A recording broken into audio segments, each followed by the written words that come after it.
हाँ जी भाई। नमस्कार, good afternoon, good morning, Radhe Radhe, जय श्री कृष्ण। क्या हाल चाल आप सब लोगों के? खुशहाल, इंसाफ, नितेश, सपना, विश्वास, पुष्कर, लवकेश गोस्वामी, हिमांशु। अब ठीक दिख रहा हूँ मैं एकदम नया धोया? अरे अब तो ठीक दिख रहा हूँ। कैमरे का एंगल थोड़ा तिरछा लग रहा है या ये अपने सामने वाली स्क्रीन तिरछी है? सही है ना, कैमरा सही है, वो सामने वही तिरछा दिख रहा है।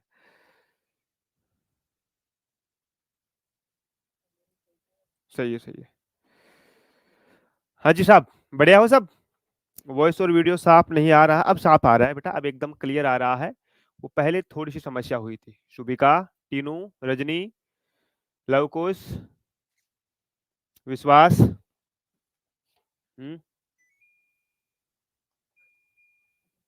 ठीक है, चलिए। देखो प्यारे बच्चों, आज हम लोग नया टॉपिक शुरू करने वाले हैं और अपना नया टॉपिक का नाम है prime minister and ministry of council.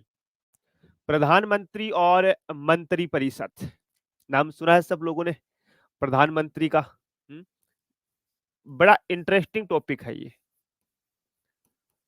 प्रधानमंत्री एवं मंत्री परिषद, एवं मंत्री परिषद। इतना पावर है इस टॉपिक के पास, लेकिन केवल दो ही अनुच्छेद में दे रखा है जी। है, केवल दो ही अनुच्छेद में दे रखा है। प्राइम मिनिस्टर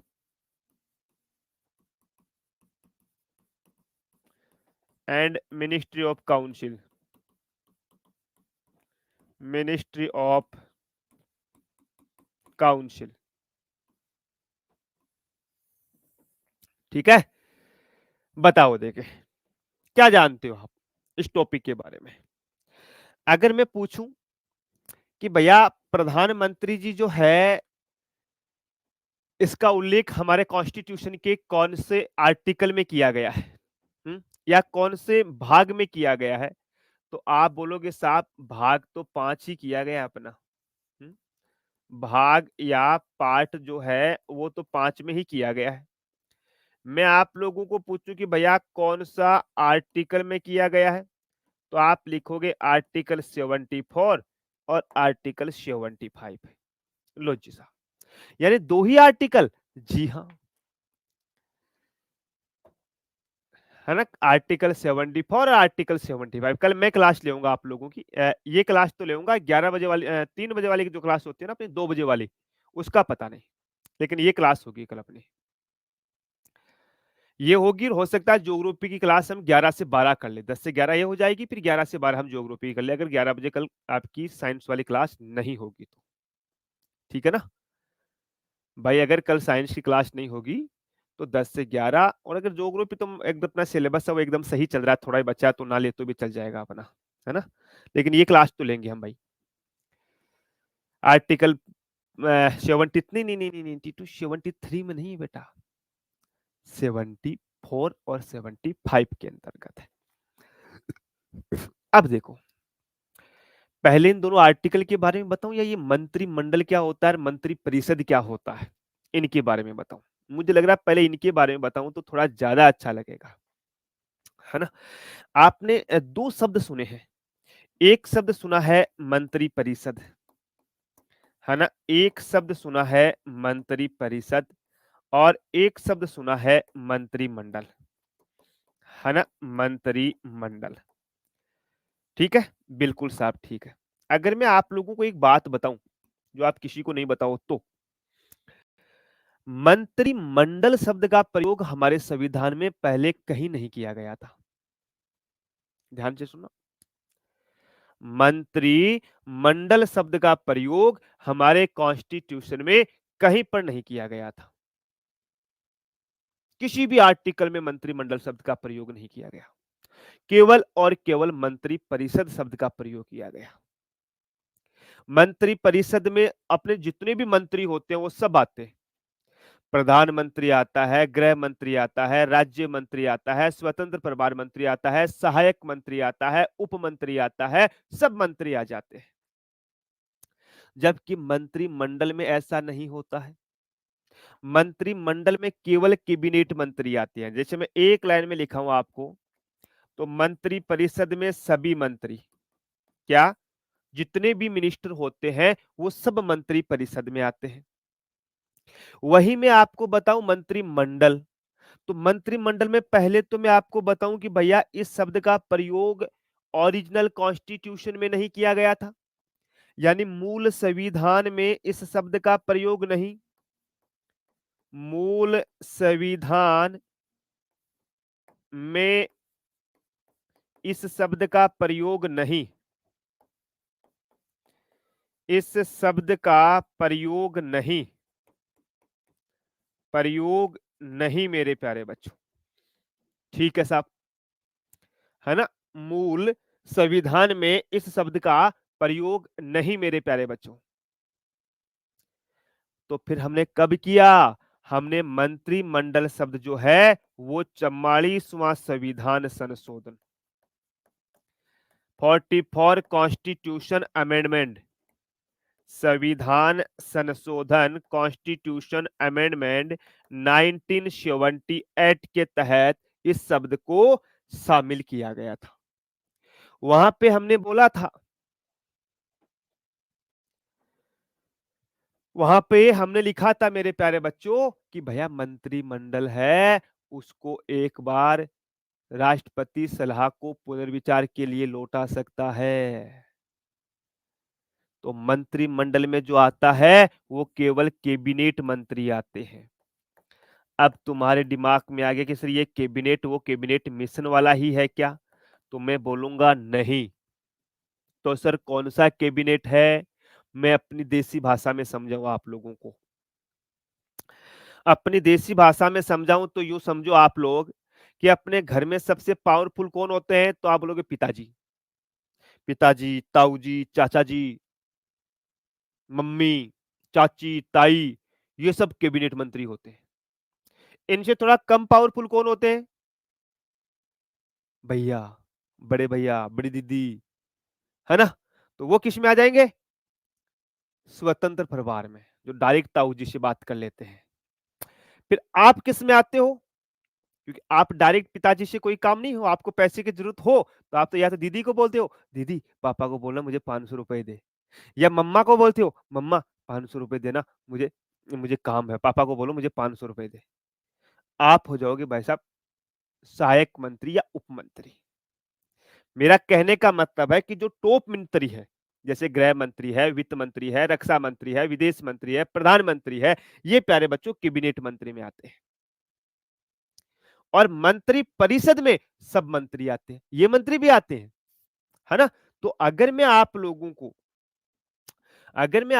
को मंत्री के बारे में बताऊं तो प्यारे बच्चों, है ना, मंत्री के बारे में बताऊं तो मंत्री कौन कौन से होते हैं। सबसे पहले तो आता है कैबिनेट मंत्री, नाम सुना आप सब लोगों ने, कैबिनेट मंत्री, बिल्कुल सुना जी साहब कैबिनेट मंत्री का नाम। कैबिनेट मंत्री के बाद में नाम आता है स्वतंत्र प्रभार मंत्री, स्वतंत्र प्रभार मंत्री, ठीक है साहब। स्वतंत्र प्रभार मंत्री के बाद में आता है राज्य मंत्री, है ना, राज्य मंत्री। और राज्य मंत्री के बाद में आता है उपमंत्री, उपमंत्री, लो जी साहब, उपमंत्री। ये तीन चार प्रकार के मंत्री होते हैं। वैसे उपमंत्री शब्द का प्रयोग हमारे संविधान में कहीं किया नहीं गया है ना। और राज्य मंत्री जो है ना, अब आप कई जगह तो यहां पढ़ रहे हो राज्य मंत्री, और कई जगह आपने देखा होगा कि जो स्वतंत्र प्रभार वाले होते हैं ना, इन्हीं को राज्य मंत्री कहते हैं। स्वतंत्र प्रभार जो होते हैं वो राज्य मंत्री और सहायक मंत्री प्यारे बच्चों, और सहायक मंत्री ऐसे भी आपको देखने को मिल सकता है, तो घबराने की आवश्यकता नहीं है। मैंने दोनों चीजें बता दी आप लोगों को। अब कैबिनेट मंत्री की मैं बात करूं मेरे प्यारे बच्चों, वैसे तो किसी भी प्रकार से डिवाइडेड नहीं है, लेकिन पद के अलावा अगर मैं बात करूं जैसे गृह मंत्री, है ना, गृह मंत्री, वित्त मंत्री, जो बड़े बड़े मंत्रालय होते हैं, वित्त मंत्री, रक्षा मंत्री, रक्षा मंत्री, विदेश मंत्री, विदेश मंत्री, कृषि मंत्री, कृषि मंत्री, स्वास्थ्य मंत्री, स्वास्थ्य मंत्री, सड़क परिवहन मंत्री, है ना। और बात करूं तो मैं एजुकेशन मंत्री, मिनिस्टर, शिक्षा मंत्री, ये सब जो बड़े बड़े मंत्री होते हैं जिसके पास बड़ा पावर होता है, बड़ा डिपार्टमेंट होता है, वो सब आ जाएंगे मेरे प्यारे बच्चों की उसमें कैबिनेट के अंतर्गत। उनके बाद में जो छोटे विभाग बचते हैं, है ना, छोटे विभाग बचते हैं, वो होते हैं स्वतंत्र प्रभार मंत्रियों के पास। किनके पास? स्वतंत्र प्रभार मंत्रियों के पास। ये जो राज्य मंत्री होते हैं ना, राज्य मंत्री और सहायक मंत्री, ये दोनों, ये तो क्या होते हैं, एक प्रकार से सहायक होते हैं, ये तो असिस्टेंट होते हैं ये तो। जैसे मान लो गृह मंत्री है, अब गृह मंत्री पूरे देश का गृह मंत्री है, अब एक आदमी पूरे देश का मामला देख सकता है क्या? है नहीं सर, कई चीजें होती है, तो वो अपने नीचे एक असिस्टेंट और रख लेगा। तो ये जो सहायक मंत्री या राज्य मंत्री जो होगा, वो इसका असिस्टेंट होगा मेरे प्यारे बच्चों। अपने मन से कुछ नहीं कर पाएगा, उसके पास खुद का कोई पावर नहीं है, अपने खुद का कोई भी पावर नहीं है उसके पास। वो जो भी काम करवाता है वो कैबिनेट मंत्री से ही करवाएगा। हाँ, स्वतंत्र प्रभार मंत्री के पास पावर है, अपना अपना खुद का डिपार्टमेंट होता है, लेकिन राज्य मंत्री, सहायक मंत्री के पास खुद का कोई विभाग नहीं होता है। ये इन मंत्रियों के असिस्टेंट होते हैं प्यारे बच्चों। ठीक है, बहुत बढ़िया। एक मंत्रियों की चौथी श्रेणी आती है संसदीय सचिव। नाम सुना? संसदीय सचिव। सर ये संसदीय सचिव क्या होता है? संसदीय सचिव होता है फूफा जी। क्या होता है? फूफा जी। सर फूफा जी कैसे? फूफा जी तो रूठ जाते हैं। फूफा जी जानते हैं सब लोग, है हर शादी में फूफा जी रूठता है, और ऐसा फूफा ही क्या जो शादी में रूठे ना, है कि नहीं है? फूफा जी क्यों रूठता है शादी में? क्योंकि फूफा जी जो होते हैं वो रिटायर्ड दामाद होते हैं।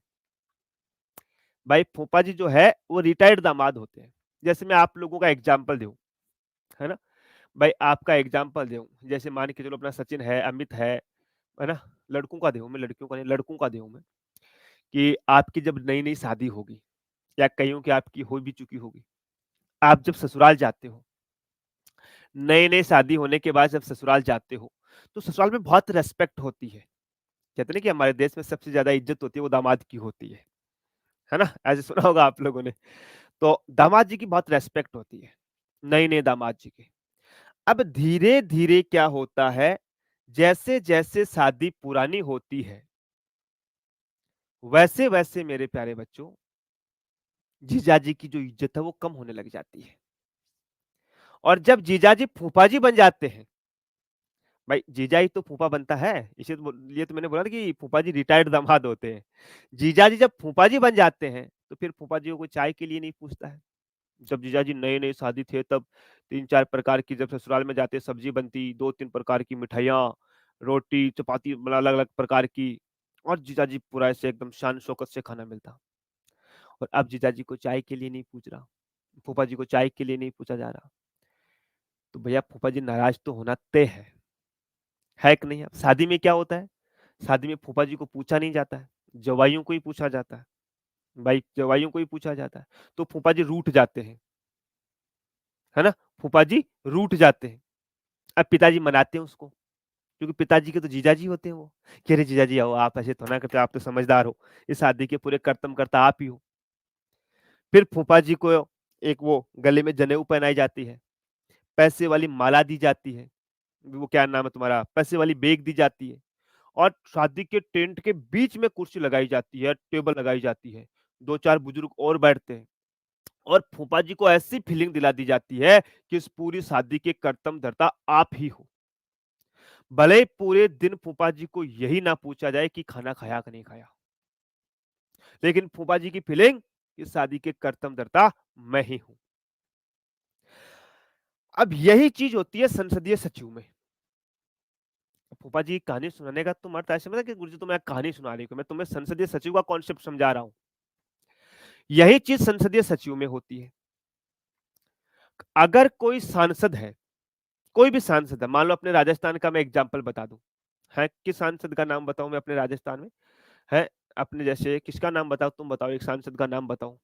हम्म, है, जो सरकार के अंतर्गत थोड़ा सरकार का सदस्य, थोड़ा लोकप्रिय है वो, है यार। राजस्थान में इतने 25 सांसद है, किसी एक का तो नाम बताओ। अरे किसी एक का तो नाम बताओ आप लोग। जैसे मैं बता दूं, मान लो जयपुर के सांसद, दौसा के सांसद, है ना, एक सांसद है, दौसा के सांसद कौन है बता ना। दौसा से भीलवाड़ा से, दौसा नहीं, भीलवाड़ा से सांसद कौन है, कोई भीलवाड़ा के है तो बताओ। अग्रवाल जी है, सर राधे श्याम अग्रवाल जी नाम है, बीजेपी की बहुत पुराने नेता है वो, है ना, बीजेपी की बहुत पुराने नेता है वो, सांसद बन गए। हाँ, भूपेंद्र भूपेंद्र यादव तो ऑलरेडी मिनिस्टर है। हाँ, राव साहब को मान लो, राव राजेंद्र सिंह जी है, ये बीजेपी के बहुत पुराने नेता है ना, अब की बार सांसद बन गए। अब सांसद बनने के बाद में इनको मंत्री नहीं बनाया। अब यार डिजर्व करते हैं कोई आदमी जो बहुत पुराने आपके नेता है, आपकी पार्टी की बहुत लंबे समय से सेवा कर रहे हैं, आपका वर्चस्व अच्छा है पार्टी में, फिर भी आपको मंत्री नहीं बनाया जाए, तो रूठना तो बनता है भाई, रूठना तो बनता है। तो भाई साहब, राव साहब रूठ गए कि हम तो पार्टी के इतने सीनियर कार्यकर्ता है, सीनियर वर्कर है, ऐसे वैसे, हमें तुम संसदीय मंत्री नहीं बनाते हो। और अब प्रधानमंत्री को तो क्या सबको साथ लेकर के चलना होता है ना भाई। हुँ? भाई प्रधानमंत्री को तो सबको साथ लेकर के चलना होता है। तो प्रधानमंत्री जी क्या करेंगे, राव साहब को बुलाएंगे, आओ राव साहब, बुलाया राव साहब को, कि बोला हम आपको संसदीय सचिव बनाते हैं। तो राव साहब ऐसे खुश हो गए, हाँ अब ठीक है। अब संसदीय सचिव क्या होता है कि संसदीय सचिव को दर्जा तो मंत्री का होता है, ऑफिस भी उसका मंत्री जैसा ही होगा, लेकिन ना तो कोई पास कोई पावर होता है, ना कोई काम होता है, ना कोई विभाग होता है, कुछ भी नहीं होता। फूफा जी की तरह, मैंने बोला ना, फूफा जी को कुर्सी डाल लगा करके बीच में बिठा दिया, पूरे दिन में फूफा जी को यही नहीं पूछ रहे कि खाना खाया कि नहीं खाया, लेकिन फूफा जी को फीलिंग ऐसी दे दी कि इस पूरी शादी का मुख्य कार्यकर्ता मैं ही हूं। वो संसदीय सचिव होता है, जिसके पास ना कोई काम है, ना कोई विभाग है, ना कोई पावर है, लेकिन उसको ऐसे फीलिंग दिला दी जाती है कि भाई साहब तुम ही संसदीय सचिव हो, तुम हमारे सलाहकार हो, तुम प्रधानमंत्री को सलाह दोगे।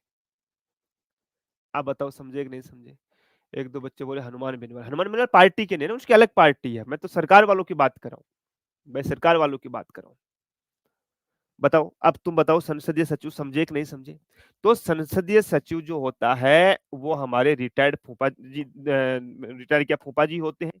इनकी मैं नियुक्ति की बात करूं, इनकी नियुक्ति हो, इनकी शपथ हो, इनकी शपथ, इनका कार्यकाल,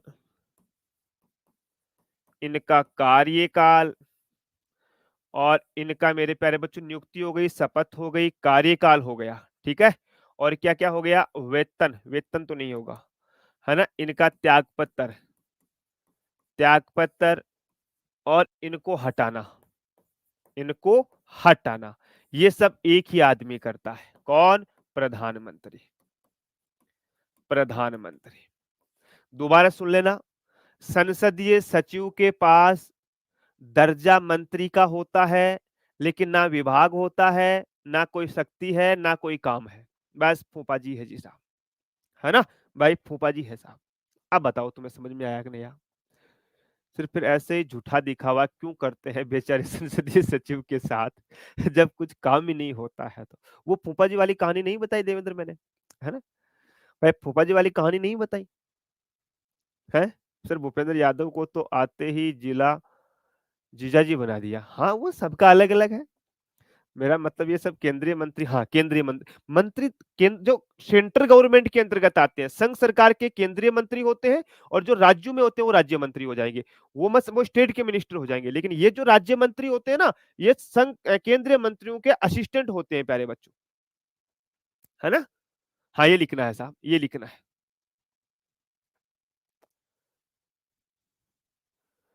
राजपूत निहार जी बोलेंगे सर मेरे भाई की भी शादी है, हाँ अच्छी बात है।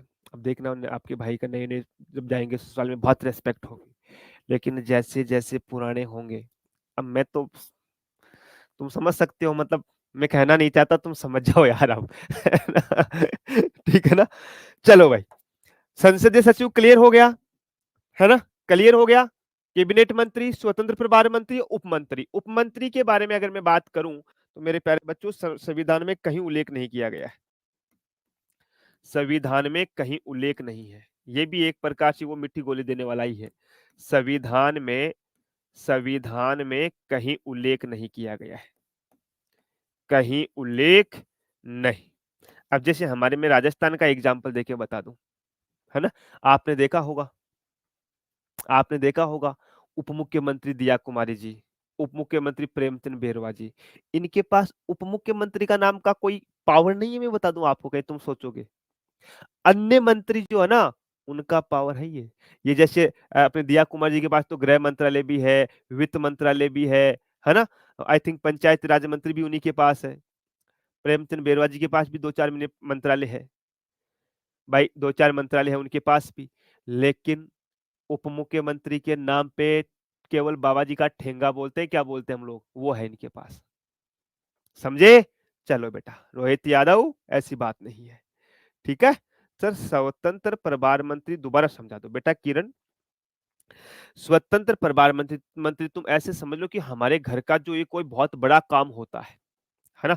जैसे कोई घर में शादी का काम देख लो, मान लो शादी का काम बड़ा काम ही होता है। उसकी पूरी जिम्मेदारी किसके पास होती है? पापा के पास होती है, चाचा के पास होती है, ताऊ जी के पास होती है, कि भाई शादी का पूरा मैनेजमेंट वगैरह हम सब लोगों को ही करना है।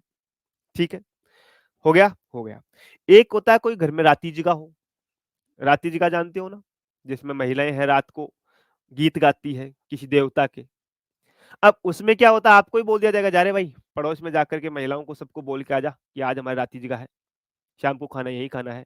वो जिम्मेदारी तुम्हें दे दी जाती है, तो तुम्हें लगता है कि हाँ आज राती जी का की जिम्मेदारी पूरी मैं संभाल रहा हूँ, है ना। तो ऐसे मान लो कि जो बड़े मंत्रालय हैं वो कैबिनेट, और जो थोड़े छोटे मंत्रालय हैं वो स्वतंत्र प्रभार वाले हैं। क्लियर जी? आ जाओ साहब, अब बात करांगा आप। पूरा समझा दिया था, संसदीय सचिव समझा दियो साहब। अब आर्टिकल 74 के बारे में बातें करेंगे हम लोग।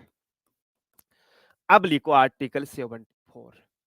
इसमें लिखो कि भैया राष्ट्रपति को सलाह या राष्ट्रपति की सहायता, राष्ट्रपति की सहायता सहायता एवं एवं सलाह के लिए, एवं सलाह के लिए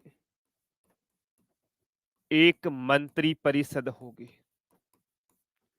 राष्ट्रपति की सलाह एवं सहायता के लिए एक मंत्री परिषद होगी, एक मंत्री परिषद होगी।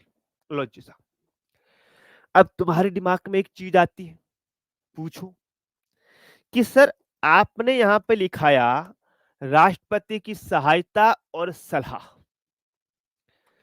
क्या राष्ट्रपति उतना ही काम करेगा जो मंत्री परिषद बोलेगी?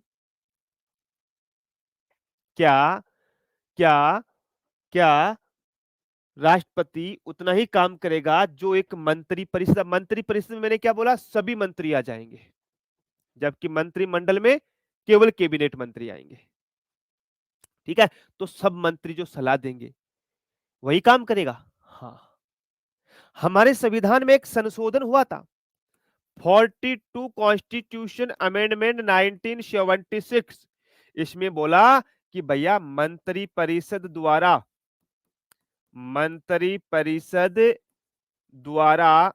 दी गई सलाह, दी गई सलाह राष्ट्रपति के लिए बाध्यकारी है। राष्ट्रपति के लिए बाध्यकारी है, राष्ट्रपति के लिए बाध्यकारी है। मतलब मतलब ये है मतलब ये है कि जो मंत्री परिषद ने बोल दिया वो राष्ट्रपति को करना ही होगा। पता है ये क्यों आया था? क्योंकि जब 25 जून 1975 को इंदिरा गांधी के द्वारा देश में राष्ट्रीय आपातकाल लगाया गया था, उस समय हमारे देश के राष्ट्रपति हुआ करते थे फखरुद्दीन अली अहमद। बहुत सीधे साधे व्यक्ति थे भाई, बहुत सीधे साधे व्यक्ति थे। इंदिरा गांधी ने किसी से पूछा भी नहीं, राष्ट्रपति को भी नहीं पूछा, और देश में नेशनल इमरजेंसी लगा दी और सुबह बुलाया कि इसके ऊपर साइन कर दो। राष्ट्रपति जी बोला कि मैडम जी, मंत्री परिषद से तो पूछ लेते एक बार। बोला हम ही है मंत्री परिषद। क्या? हम ही है मंत्री परिषद। उस समय इंदिरा गांधी बहुत पावरफुल हो चुकी थी, इसीलिए आपको पता है अटल बिहारी वाजपेयी ने इंदिरा गांधी को उस समय बोला था दुर्गा का रूप। जैसे मैं कई बार बोलता हूं ना कि हर महिला में दुर्गा का अवतार होता है, असली अवतार वो शादी के बाद में दिखाई देता है। वैसे यहां भाई साहब इंदिरा गांधी रौद्र रूप धारण कर चुकी थी, लेकिन कितना ही रौद्र हो वो थोड़ा तो डाउन आता ही है ना। तो भैया थोड़े दिन बाद में हमने एक संविधान संशोधन और किया, है ना। एक हमने संविधान संशोधन और किया मेरे प्यारे बच्चों, 44 कॉन्स्टिट्यूशन अमेंडमेंट 1978। इसमें बोला कि मंत्री परिषद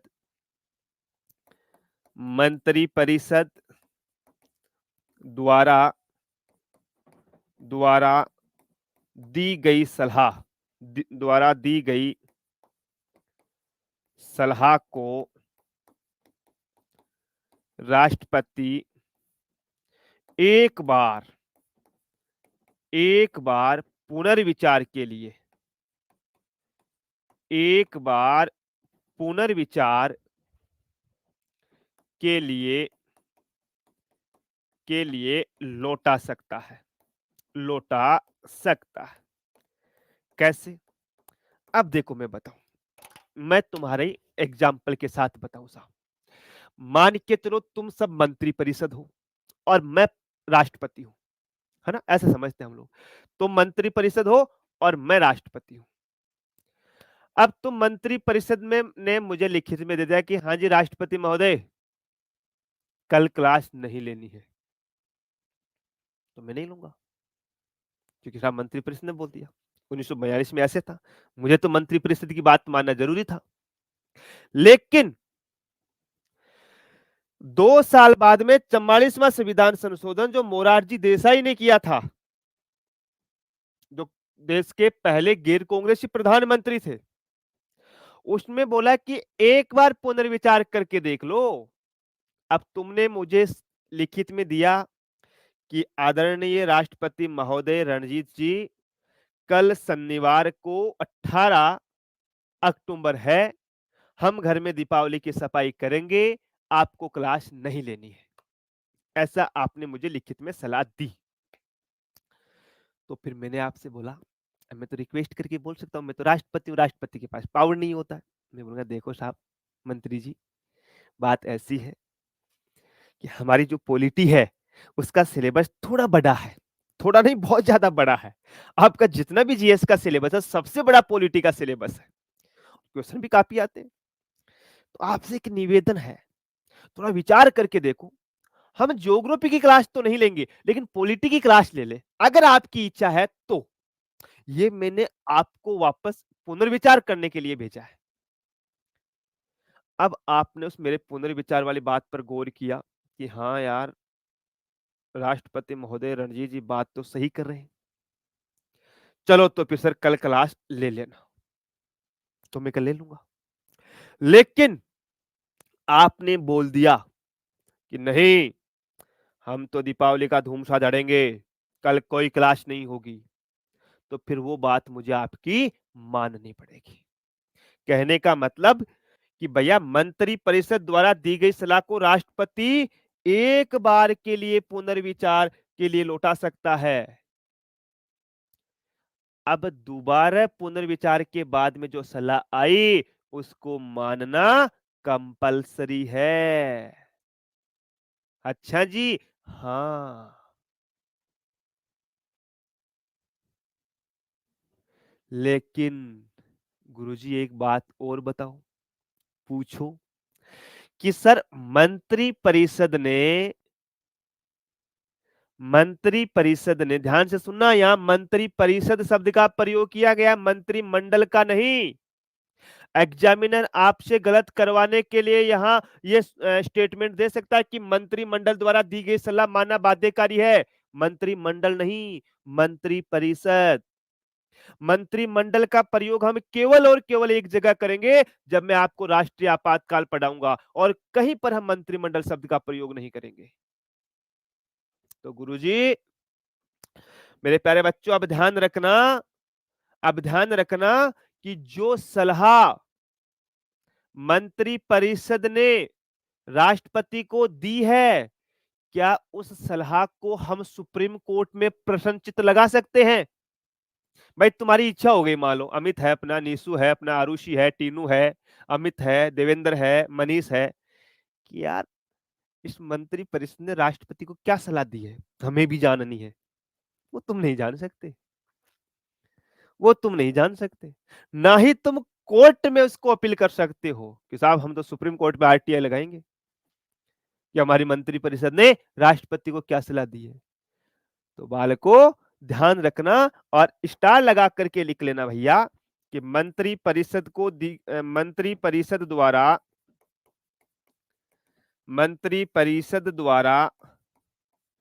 दी गई सलाह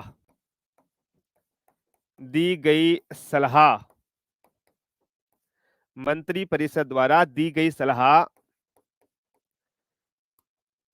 मंत्री परिषद द्वारा राष्ट्रपति को दी गई सलाह ना, ऐसे लिखो। मंत्री परिषद द्वारा बीच में राष्ट्रपति लिख लो ना, यहाँ राष्ट्रपति लिख लो आप। राष्ट्रपति, मंत्री परिषद द्वारा राष्ट्रपति को दी गई सलाह, गई दो बार लिख दिया हमने, दी गई सलाह को सर्वोच्च न्यायालय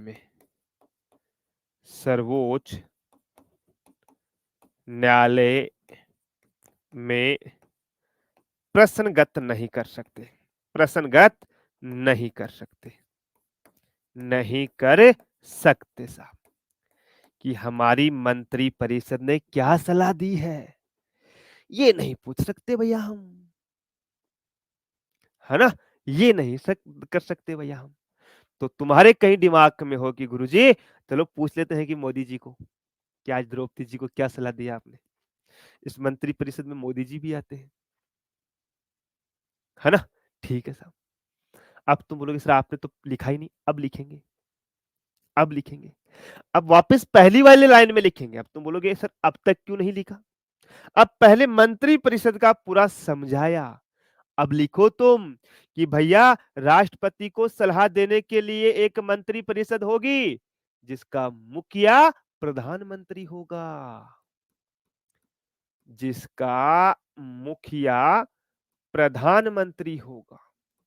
लो भैया, ठीक है, जिसका मुखिया प्रधानमंत्री होगा मेरे प्यारे बच्चों, बस ये ध्यान रखना है। एडवाइस गलत हो तो भी नहीं ना, जो मंत्री परिषद ने बोल दिया वो राष्ट्रपति को मानना ही पड़ेगा। राष्ट्रपति के पास कोई ऑप्शन नहीं होता कि वो उसको चेंज कर सके, या उसमें कोई चेंज बदलाव, एक ही बात है, वो कुछ कर सके, कुछ भी नहीं।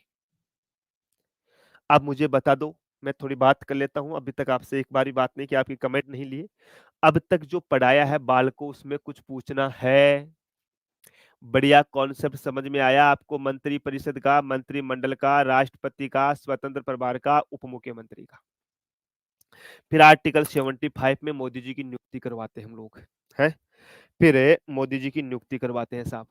बताओ जी, सर बीएनएस की धारा 78, बेटा बीएनएस की धारा मुझे मत पूछो, है ना, मैं आपको कानून नहीं पढ़ाता हूँ, कानून पढ़ाने के लिए हमारे गुरुजी है जो हिंदी वाले हैं ना अपने राम सर, वो कानून भी पढ़ाते, तो आप उनसे बीएनएस की धारा पूछिएगा।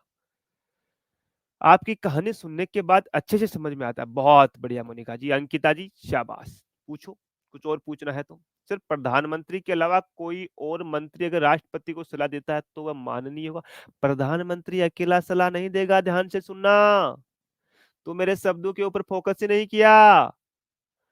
लल्ला अमित क्या बोला हमने, प्रधानमंत्री सलाह नहीं देगा, मंत्री परिषद सलाह देगी, और मंत्री परिषद में प्रधानमंत्री भी आते हैं, सब मंत्री आते हैं प्यारे बच्चे। प्रश्नगत, अरे प्रश्नगत मतलब चुनौती नहीं दी जा सकती, है ना? चुनौती नहीं दी जा सकती, पूछा नहीं जा सकता कि भैया क्या आपने सलाह दी है? चुनौती लिख लो, है ना? चुनौती वर्ड लिख लो। प्रश्नगत मतलब पूछ नहीं सकते। मुझे तो थोड़ा ये हिंदी का शब्द शुद्ध शब्द लगा इसलिए मैंने प्रश्नगत लिख दिया, है ना? आप क्वेश्चन मार्क नहीं लगा सकते कि भाई मंत्रिपरिषद जी आपने राष्ट्रपति को क्या सलाह दी है? ठीक है? हाँ, टीनू बोले कि सर बैक क्लास कवर नहीं हो रही है, क्या करूँ? पढ़ाई करो टीनू, थोड़ी ज़्यादा पढ़ो। शनिवार, इतवार, सोमवार, मंगलवार, दिवाली में फटाका थोड़ा कम छोड़जो, राम-राम थोड़ो कम करजो, बचेट तो काम पूरो करो। बीएनएस सिलेबस में नहीं है। सर शायद जो आप साइड हो जाओ, साइड में हो जाएँगे भैया, साइड में हो जाएँगे साहब। क्लास में इसमें बहुत बढ़िया है इमरान शाहबाज। सर जैसे प्राइम मिनिस्टर गलत करे, तो उससे कौन रोक सकता है? भारत की जनता रोक सकती है बेटा, धरना देख कर के, आंदोलन करके। मोदी जी ने कानून बनाया था ना कि भाई और बहनों, हमने 3 ऐसे कृषि कानून बनाए हैं, जैसे हमारे देश के किसानों को बहुत फायदा होगा। इससे हमारे किसान जो हैं, वो व्यवसायी बन जाएँगे। इससे हमारे किसानों की जो आमदनी है, वो डबल हो जाएगी। ऐसे मोदी जी ने 3 कृषि कानून बनाए थे, वो गलत थे। हमारी जनता सड़क पे आके बैठ गई कि मोदी जी तुम्हारी नहीं चलेगी। लोकतंत्र की सबसे बड़ी खूबसूरती यही है कि मोदी जी तुम्हारी नहीं चलेगी। ये डेमोक्रेसी है। आपको प्रधानमंत्री हमने बनाया है। आज मोदी जी से पावरफुल तो हमारे देश की जनता है, हम हैं। भाई मोदी जी से पावरफुल तो हमारे देश की जनता है। और मोदी जी को जब चाहे तब कहते हैं ना सरेंडर लाइन मिला सकती है।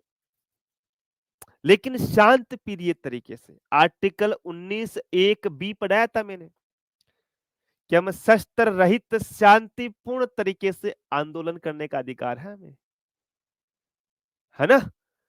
गांधी जी चिट्ठियां लेकर के रवाना हुए थे शांतिपूर्ण तरीके से मेरे प्यारे बच्चों, अंग्रेजों को घेर भेज दिया था। डेमोक्रेसी वो होती है ना? तो हमने कृषि कानूनों को बैकफुट पर लाने के लिए 3 क्या 2 ढाई साल तक हमारे किसानों सड़क पर बैठे रहे। मोदी जी आखिर में तो झुकना पड़ेगा और झुके मोदी जी। फिर आए एक दिन सुबह 8 बजे कि भाई और बहनों, मैं मेरे देश के किसानों से क्षमा प्रार्थी मांगता हूँ। मुझे लगा कि ये जो 3 भारत में कृषि कानून बने हैं, ये देश के किसानों को प्रेरित करने की ओर आगे बढ़ाएंगे। लेकिन शायद हमसे कुछ कमियां रही हैं इसमें, कुछ खामियां रही हैं। मेरे देश का किसान मेरे से नाराज है। मैं मेरे देश के किसान को, मेरे देश के अन्नदाता को नाराज कैसे कर सकता हूँ? तो मैं ये 3 कृषि कानून वापस लेता हूँ। मोदी जी ने वापस ले लिए भैया, है ना? ये डेमोक्रेसी है भाई, भाई डेमोक्रेसी है ये। और बताओ, सर राजस्थान एसआई और यूपी एसआई की हिंदी में कोई फ़र्क है क्या यार? वो सिलेबस देख लो। देखो, अब सिलेबस मुझे ऐसा तो है नहीं कि तुम्हारा हिंदी का पूरा सिलेबस याद है। हाँ, जीएस का मैं बता दूँगा आपको। मेरी पॉलिटी का पूरा मुझे यहाँ दिमाग में फिट है। मैं लिख दूँगा आपको, मैंने पहले दिन भी लिखा है, अभी भी लिख दूँगा। अब हिंदी का तो हिंदी वाले गुरुजी से पूछ लो आप। सर छुट्टी कितने दिन की पड़ेगी? छुट्टी है रे कुशल, छोटी नहीं है बेटा, छुट्टी जो पड़ेगी आपकी है ना, वो 3-4 दिन की हो जाएगी यार। एसडीएम के पास क्या-क्या पावर होता है, वो एसडीएम बनोगे तब पता चलेगा, है ना? और पढ़ाऊँगा मैं आपको एसडीएम, टेंशन मत लो। खूब पावर होता है। कलेक्टर का छोटा रूप एसडीएम होता है ना? कलेक्टर का छोटा रूप होता है। एसडीएम को कलेक्टर बनने में 9-9 18-20 साल लग जाते हैं। वो 20 एक साल बाद में वो कलेक्टर बन जाता है। ठीक है? संविधान में संशोधन क्यों किए जाते हैं? बेटा कोई चीज़ गलत हो जाती है ना देवेंद्र, हम घर में कोई सामान बनाते हैं, खाने के लिए सब्ज़ी बनाए हैं हमने। अब उस सब्ज़ी में हमने मिर्ची ज़्यादा डाल दी तो हम थोड़ा पानी और डाल देते हैं। हमने थोड़ा परिवर्तन कर दिया हमने, थोड़ा तड़का और लगा देते हैं उसके अंतर्गत, है ना? कुछ जब परिवर्तन करते हैं, क्यों करते हैं? उसमें कुछ कमियाँ होती है तब परिवर्तन करते हैं। हम कोई नए कपड़े लेकर के आते हैं, हमें पसंद नहीं आई, हम दोबारा जाके चेंज करा के लाते हैं, यार तुम्हारी ये ड्रेस अच्छी नहीं मिली, दूसरी दो। क्लियर? आ जाओ, लिखो आर्टिकल 75। आर्टिकल 75, 75 में हम वैसे पढ़ेंगे 1 नंबर ए। वापस ब्लर हो गई ना क्लास। हाँ ठीक हो गया, वापस ठीक हो गया, है ना? यहाँ पे हम वो पढ़ेंगे 75 का 1 ए, 1 बी, 1 सी, है ना? 1 2 3 4 5 जैसे हमने आर्टिकल 19 में पढ़े थे ना, वैसे ही मेरे प्यारे बच्चों आर्टिकल 75 क्या बोलता है कि भैया प्रधानमंत्री की नियुक्ति राष्ट्रपति करता है। ये ऐसे लिख लो, राष्ट्रपति प्रधानमंत्री की नियुक्ति करेगा। नियुक्ति शब्द के ऊपर थोड़ा फोकस रखना। प्रधानमंत्री ऐसे लिखो, राष्ट्रपति प्रधानमंत्री की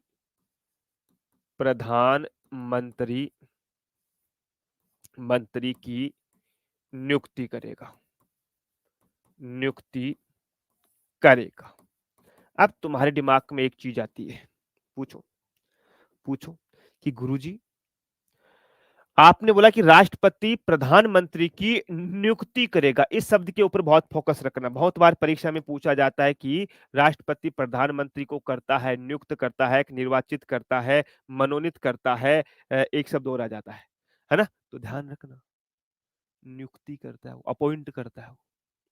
सर अपनी मर्जी से करता है कि चल भाई कुशाल शर्मा आज तुम्हें देश का प्रधानमंत्री बनाते हैं, चल भाई शिवानी आज तुम्हें देश का प्रधानमंत्री बना देते हैं, चलो टीनू तुम्हें देश का प्रधानमंत्री बना देते हैं, चलो रोहित यादव तुम्हें बना देते हैं, चलो तुम सबको छोड़ो देवेंद्र सिंह को बना देते।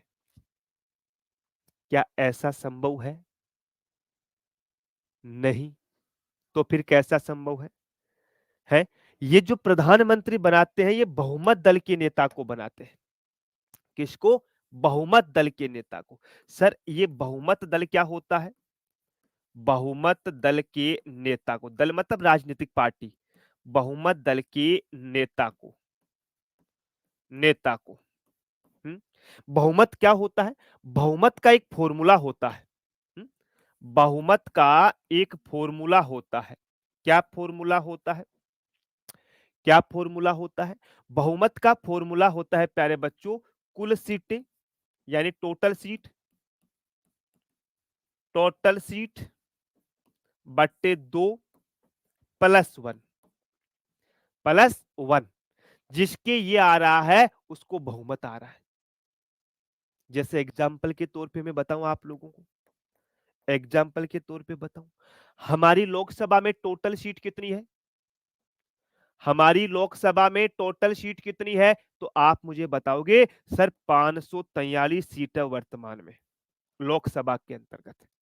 दो 2 का भाग दे दिया, करो +1। इसी सूत्र का मैंने इसका ये रूप कर दिया। भाई बहुमत निकालने का मैंने बताया कि बहुमत किसको कहते हैं हम, तो मैंने बोला कि भाई जो हमारी लोकसभा में टोटल सदस्य है उनका आधा +1 आएगा। अब +1 से आगे कितने हो सकते हैं? +2 +3 +4 +5 +6 +100 +200, वो कितने हो सकते हैं? लेकिन +1 होना चाहिए भाई, +1 होना चाहिए। तो करो देखे, है 2 का भाग दो इसके अंतर्गत, है 2 का भाग अगर हम इसमें देवे तो 2 दूनी 4, 2 एक शेष बचे 14 है, 7 दूनी 14, ठीक है, और 4 दूनी 14 कितने बच गए? अरे कितने बच गए मेरे प्यारे बच्चों? 14 आ गया, पूरा हो गया। 3 में फिर भाग दो, एक बार गया 0.5, यानी 271.5 है। तो हम पॉइंट नहीं लिखेंगे, 71 लिखेंगे, +1 कर दो, बराबर 272 आ गया। भारत में प्रधानमंत्री बनने के लिए बहुमत का मतलब है कि जो राजनीतिक दल 272 सीट जीतेगा उसको प्रधानमंत्री बनाएगा राष्ट्रपति। समझ गए? अब तुम्हारे दिमाग में एक चीज आती है कि सर मान लो किसी राजनीतिक दल को 272 सीट ना मिले, तब उन्हें गठबंधन सरकार कहते हैं। क्या कहते हैं? गठबंधन सरकार कहते हैं प्यारे बच्चों। और गठबंधन बोले तो अरे 2 या 3 राजनीतिक पार्टियां आपस में मिलकर के सरकार बना लेती है, जैसे वर्तमान समय में हो रहा है। आपको पता है कि इस बार जो बीजेपी है, बीजेपी को कितनी सीट मिली थी? 240। कांग्रेस को कितनी सीट मिली थी? 99। बाकी को छोड़ो, बाकी अलग पार्टियां थी, छोटी मोटी खूब सारी पार्टियां। बीजेपी को 40, कांग्रेस को 99। समझे? हाँ जी। तो सर पूर्ण बहुमत तो किसी को नहीं आया। फिर ये भाइयों और बहनों, मोदी जी पीएम कैसे बन गए? मैंने आपको राष्ट्रपति के शक्तियों में एक स्वविवेक की शक्ति पढ़ाई थी। अब चीजों को एक दूसरे से कनेक्ट करते हुए चलना, इसीलिए स्टेप बाय स्टेप पढ़ाया जाता है। पीछे की चीजें साथ जुड़ती रहेगी इसमें। मैंने आपको राष्ट्रपति की स्वविवेक की शक्तियां पढ़ाई थी और मैंने बोला कि स्वविवेक की शक्तियों में जब किसी भी राजनीतिक दल को पूर्ण बहुमत नहीं मिलता है, तब राष्ट्रपति अपने स्वविवेक से, अपनी मर्जी से किसी नेता को प्रधानमंत्री चुन लेता है और उस नेता को 14 दिन का समय दिया जाता है कि 14 दिन के भीतर भीतर आपको बहुमत साबित करना होगा, अन्यथा टाटा बाय बाय हो जाओगे। 1998 के अंतर्गत जब के आर नारायण राष्ट्रपति हुआ करते थे, उन्होंने अटल बिहारी वाजपेयी को मौका दिया था, 14 दिन का समय दिया। उस समय सरकारें ऐसी रही, किसी के पास पूर्ण बहुमत नहीं आया था। अटल बिहारी वाजपेयी को प्रधानमंत्री नियुक्त किया और उनको 14 दिन को समय दिया कि आपको 14 दिन के भीतर भीतर बहुमत साबित करना है, लेकिन नहीं कर पाए वो। तो फिर वो 13 दिन के अंतर्गत ही त्याग पत्र दे दिया था दोस्तों। इसलिए आपको पता होगा, अभी मैं नहीं पता तो लिखाऊंगा आगे जब व्यक्तिगत प्रधानमंत्री पढ़ाऊंगा तब, कि सबसे न्यूनतम कार्यकाल वाले जो प्रधानमंत्री है वो ये है दोस्तों। लेकिन सर बीजेपी बहुत चालाक है, कैबिनेट पूरा अपने पास रखा है। वो छोड़ेगा, वो राजनीतिक बातें, हमें उसके ऊपर नहीं जाना है। ठीक है, अब मुझे बताओ ये पूरा का पूरा समझ में आया कि नहीं आया यहां तक? अब 75 का एक ए पढ़ेंगे हम, जिसमें हमने बोला है कि भैया हमने मंत्री परिषद की बात की है, हमने प्रधानमंत्री की नियुक्ति की है। आर्टिकल 75 में राष्ट्रपति प्रधानमंत्री की नियुक्ति करेगा तथा तथा अन्य मंत्रियों की नियुक्ति या अन्य तथा मंत्री परिषद की नियुक्ति प्रधानमंत्री के सलाह पे करेगा। मंत्री परिषद की नियुक्ति नियुक्ति पीएम की सलाह पर करेगा, पीएम की सलाह पर करेगा। मतलब सर, मतलब ये है मतलब ये है मेरे प्यारे बच्चों कि भैया प्रधानमंत्री जो है मोदी जी की नियुक्ति तो जो है वो किसने की है मोदी जी की नियुक्ति किसने की? राष्ट्रपति ने। लेकिन जो अन्य मंत्री है उनकी नियुक्ति भी राष्ट्रपति करेगा, लेकिन पहले मोदी जी को पूछेगा। ठीक है ना? और मैंने यही लिखा है। अब बताओ भैया आज का मामला कैसा रहा है? आज का मामला कैसा रहा मेरे प्यारे डियर? समझ में आया? अब आपसे कल मिलेंगे। कल क्लास होगी अपनी पॉलिटी की, और ज्योग्राफी की होगी कि नहीं होगी वो आपको मैं 2 बजे बता दूंगा। लेकिन पॉलिटी की 101% आपकी क्लास होगी। ठीक है, तो चलते हैं अब। आज तो बढ़िया रहा, अच्छा रहा। मंत्री जी बना दिया आप सब लोगों को, प्रधानमंत्री बना दिया। तो अब मैं चलता हूं प्यारे बच्चों, तब तक के लिए स्वास्थ्य का ध्यान रखना, बड़ों का सम्मान करना, छोटों से प्रेम करना। जय हिंद, जय भारत।